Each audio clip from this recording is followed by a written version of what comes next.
Time now for a ray of hope. Amidst the COVID-19 hysteria, a teacher in St. Anne has penned a piece with essential tips to control the spread of the virus. Here's Giovanni Dennis with that story. Good hygiene, that's the way to beat COVID-19. Wash your hands with soap often, use napkins when you sneeze. Another singing teacher. No touching of your face. Lots of rest and vitamins, and do not do handshakes. With another catchy song. When saying hello, touching of the hands, and hugs are a no-no. This is Yannick Dobson, a teacher at Brownstone High in St. Anne. Doctor or home when you feel sick, cause COVID is no fun. It's done to the tune of the classic Christmas carol, Jingle Bell.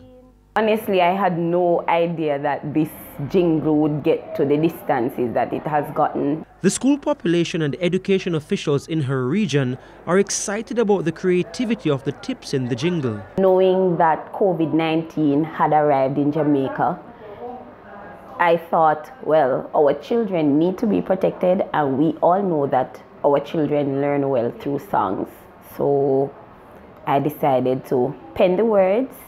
And then Jingle Bells came to me. It's quite easy and it's catchy. Alfred Thomas is the visible proud principal at the St. Anne-based school. With the negative things that are being circulated and the misinformation about the coronavirus, this video and this jingle will go a far way in clarifying certain things. It's a song, it's catchy, so it is something that can be used from the infant level all the way up. But aside from the catchiness, it's the message that Miss Dobson wants to resonate. Whether we like it or not, COVID-19 is here. But as my grandma always says, to be forewarned is to be forearmed. The jingle has been widely circulated on WhatsApp since Wednesday, and the staff and students at the school are beaming, gladly demonstrating their new modes of greeting and renewed emphasis on basic hygiene practices. Giovanni Dennis, TVJ News.